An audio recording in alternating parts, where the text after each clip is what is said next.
जी अस्सलाम वालेकुम। आईआरएस के ऊपर कुछ इश्यूज काफी दिनों से रिपोर्ट हो रहे थे, जिसके अंदर सबसे बड़ा इशू ये था कि जो फॉरेन रेमिटेंस आपको रिपोर्ट कर रहे हैं या अगर आप कोई इनहेरिटेंस प्रॉपर्टी रिपोर्ट कर रहे हैं तो इन फील्ड में आपको नंबर जब एंटर करते हैं तो जब आप उसको सेव करते हैं तो उसकी वैल्यू को वो जीरो कर देता है। इसके अलावा और भी मल्टीपल इश्यूज थे जिसमें आपकी रिटर्न फाइलिंग जो प्रोसेस है वो बिल्कुल स्टॉप हुआ था, और जितने भी लोग रिटर्न फाइलिंग का काम करते हैं, जो लोग अपनी रिटर्न फाइल करना चाह रहे हैं, वो ये प्रोसेस कंप्लीट नहीं कर पा रहे थे।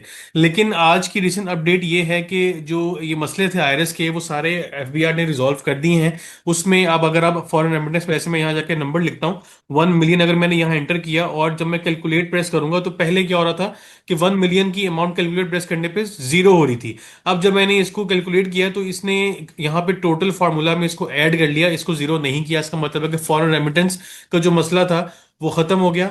और इसी तरह इनहेरिटेंस में अगर मैं यहाँ पे अमाउंट मेंशन करता हूँ, लेट्स से मैं 2 मिलियन की अमाउंट यहाँ मेंशन कर रहा हूँ, सेम एरर इसमें ये आ रहा था कि अगर आप कैलकुलेट का बटन प्रेस करते हैं तो 2 मिलियन की अमाउंट जो आपने लिखी है यहाँ पे वो जीरो हो जाती है। अब आप कैलकुलेट का बटन प्रेस करेंगे तो ये अमाउंट अब आप देखेंगे यहाँ पे जीरो नहीं हुई, इसने इस फार्मूले में इसको ऐड कर दिया तो 2 + 1 3 मिलियन यहाँ पे ऐड हो गया। इसका मतलब है कि ये जो दो मेन इश्यूज आ रहे थे इनहेरिटेंस के, फॉरेन रेमिटेंस के, वो एफबीआर ने रिजॉल्व कर दिए हैं। इसके अलावा कई मल्टीपल और भी मसले थे। सिस्टम का जो लैग था या जो आईआरएस का फॉर्म है वो रिफ्रेश नहीं होता था, वो ऑटोमेटिकली मेन स्क्रीन पे चला जाता, ये भी मसले आ रहे थे। तो वो सारे इश्यूज अब जो है रिजॉल्व हो चुके हैं। अब आप रिटर्न फाइलिंग का जो प्रोसेस है वो स्टार्ट कर सकते हैं।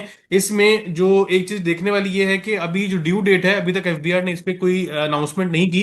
तो बाय लॉ ड्यू डेट है वो 30 सितंबर है रिटर्न फाइलिंग की। तो 1 जुलाई 2024 को ये फॉर्म हमें अवेलेबल होना चाहिए बाय लॉ, ताकि हमें 90 डेज का टाइम मिले।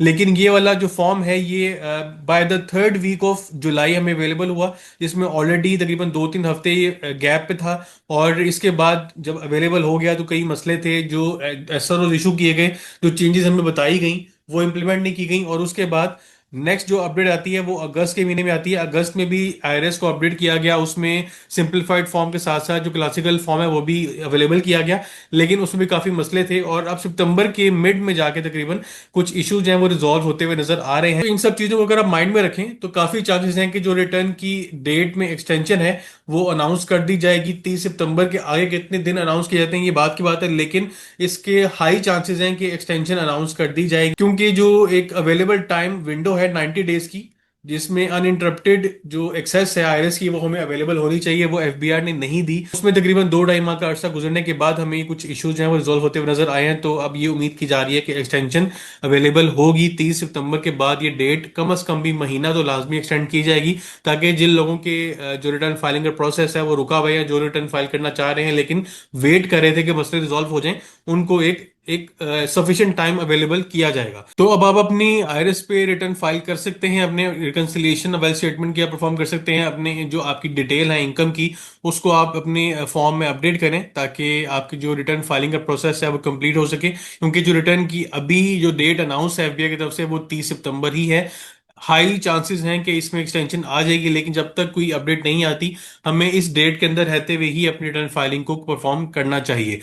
जैसे इस पे कोई फर्दर न्यूज आती है मैं वीडियो बना के आपको इस पे फर्दर अपडेट कर दूंगा। तब तक के लिए अपने ध्यान रखिएगा। अल्लाह हाफ़िज़। मैंने अपने व्हाट्सएप पे चैनल बनाया है सीए पैकेज शेख के नाम से। इसमें जितनी भी रीसेंट अपडेट्स हैं वो आपको एक्सक्लूसिवली यहाँ पे अवेलेबल होंगी, रियल टाइम पे आपसे शेयर की जाएंगी। उसके बाद वीडियो में जो भी मैं डिस्कशन करता हूँ उसको मैं पहले ही ग्रुप में बता दूंगा इंशाल्लाह कि जो आज हम डिस्कशन करेंगे वो किस टॉपिक के ऊपर होगी।